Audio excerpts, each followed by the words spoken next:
सभी विद्यार्थियों को मेरा प्यार भरा नमस्कार। आज हम 9वीं कक्षा की पहली इकाई की पहली कविता चांदनी रात यह देखने वाले हैं, जिसके कवि है मैथिली शरण गुप्त। तो इस कविता देखते समय आपके सामने आपकी नोटबुक, आपकी किताब और लेखनी यह होना आवश्यक है, क्योंकि अगर इस कविता के बारे में आपके मन में कुछ संदेह हो, कुछ शब्दों का अर्थ आपको मालूम न हो, यह आप वहाँ लिख दीजिए और बाद में मुझसे पूछिए। तो देखिए, आज हम राष्ट्रकवि, यह उन्हें दी गई उपाधि है, राष्ट्रकवि मैथिली शरण गुप्त जी, इनकी कविता देखने वाले। कविता का शीर्षक है चांदनी रात। तो चांदनी रात यह कविता उनका जो खंड काव्य है पंचवटी इस खंड काव्य से ली गई है।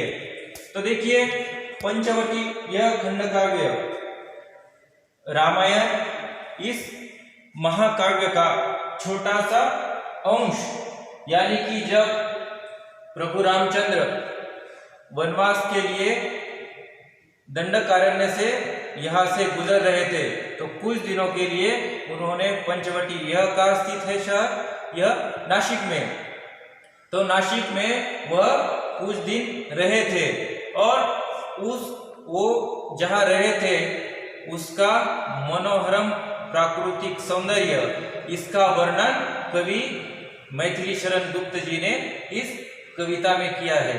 तो क्या कविता है? चांदनी रात। तो पहले देखिए, हम कवि परिचय देखते हैं।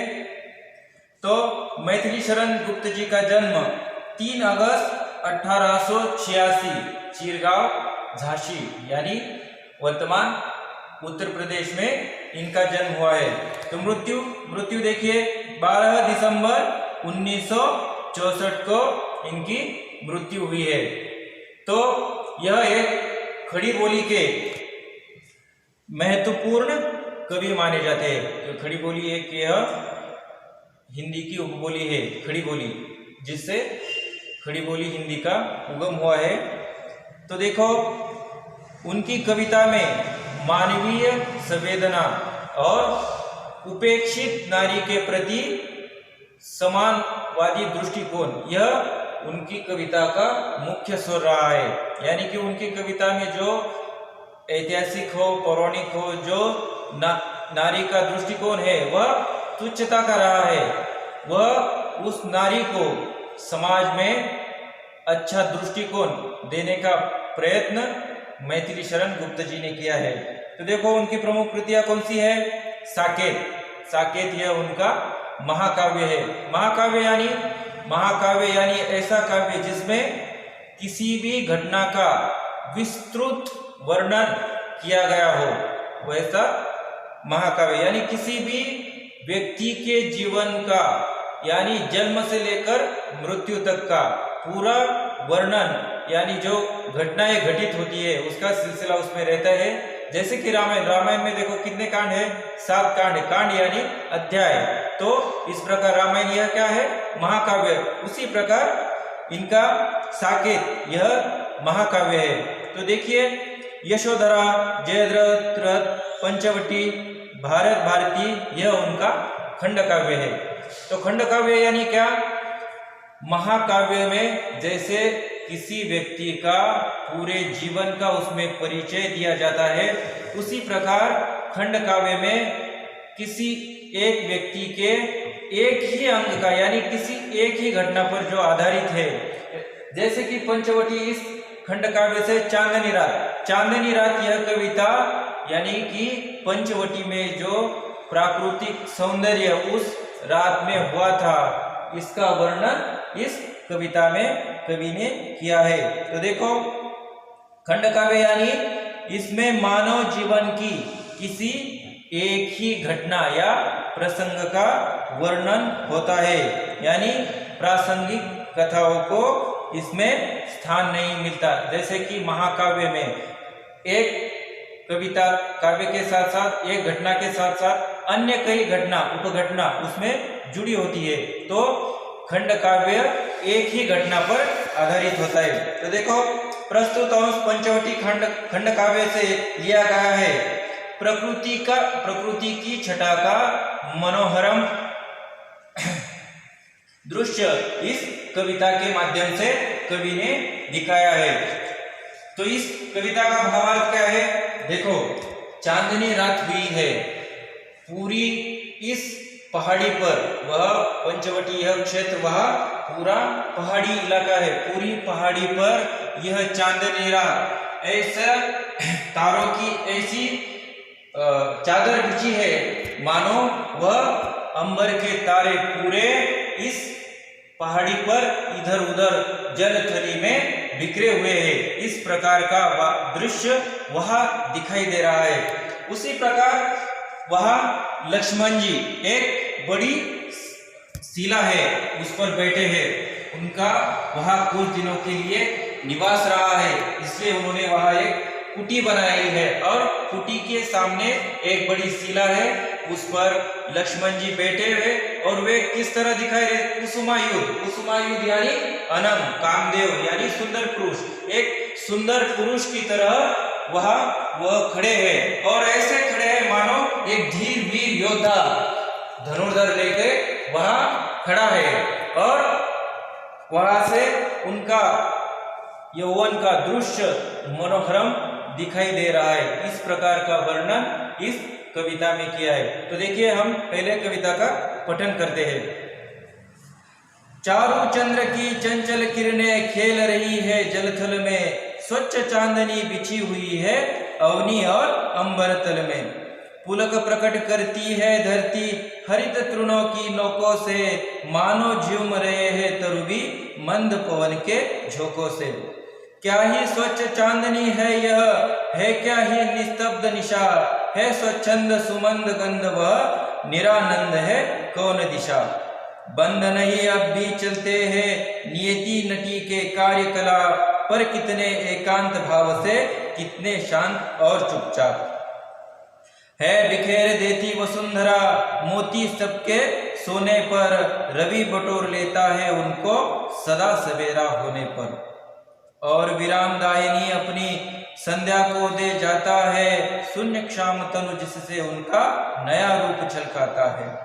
पंचवटी की छाया में है सुंदर पर्ण कुटीर बना, उसके सम्मुख स्वच्छ शिला पर धीर वीर निर्भीक बना।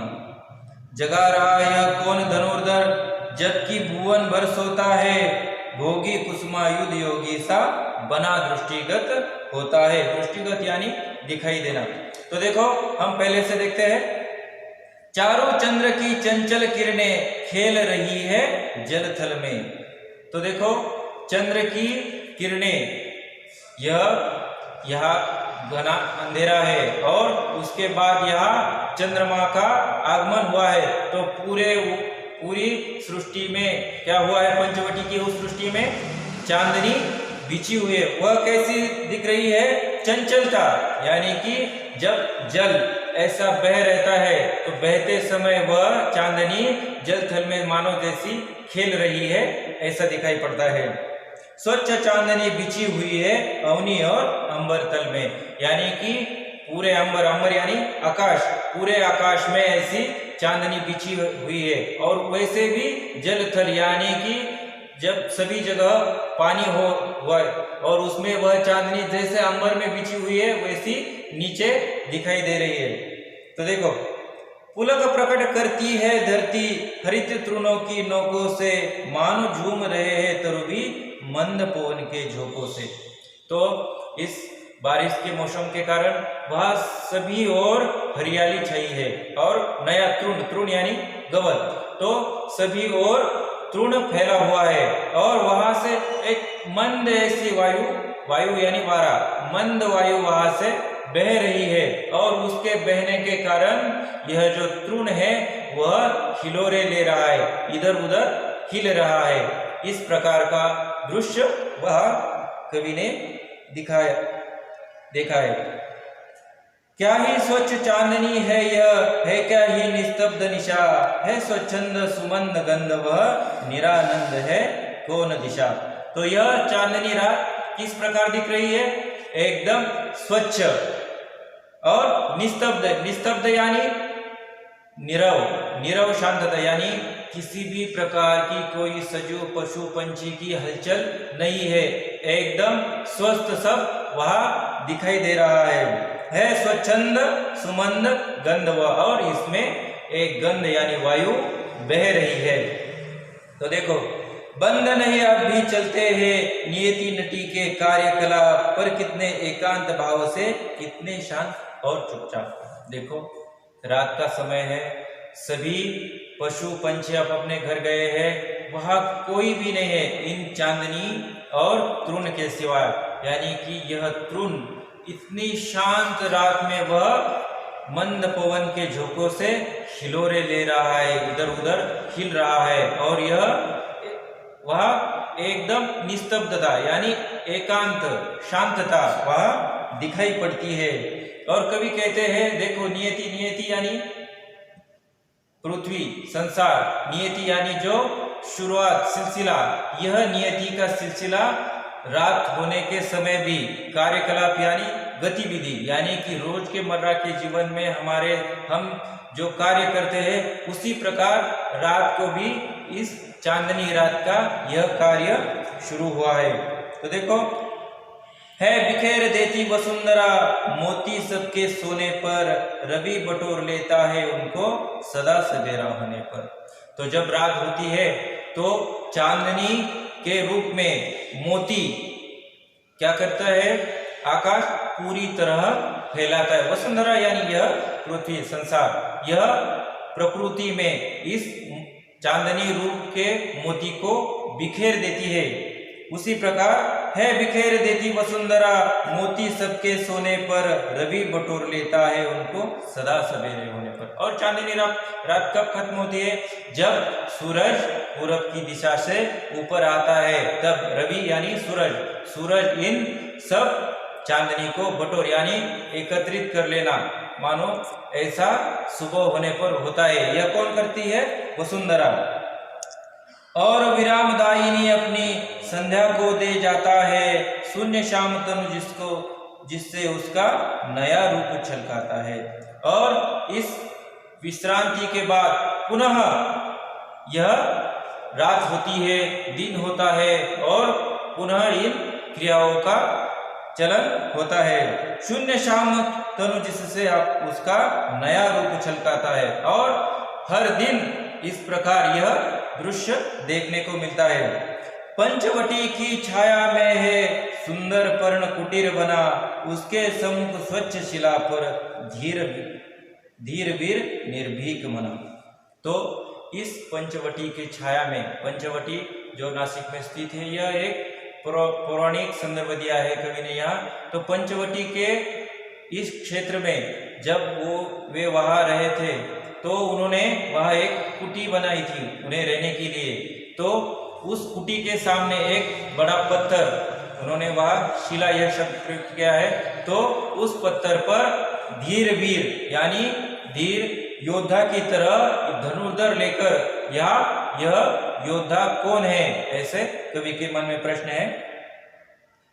जाग रहा यह कौन धनुर्धर, जबकि भुवन भर सोता है। और इतनी रात में यह धनुर्धर कौन जाग रहा है, ऐसा कवि के मन में प्रश्न है। भोगी कुसुमायुध योगी सा बना दृष्टिगत होता है। और यह शिला कुटी के सामने जो बड़ी शिला है उस पर बैठा यह धनुर्धर योद्धा वीर, उन्हें कौन लगता है, कुसुमायुध यानी अनंग यानी एक सुंदर पुरुष वह उन्हें दिखाई देता है। दृष्टिगत यानी दिखाई देना। तो बच्चों, इस प्रकार आज हम चांदनी रात, मैथिली शरण गुप्त जी द्वारा लिखित चांदनी रात, इस कविता का अध्ययन किया है। तो इसके बारे में आपके मन में कुछ संदेह हो तो आप बाद में मुझे पूछ सकते हैं। धन्यवाद।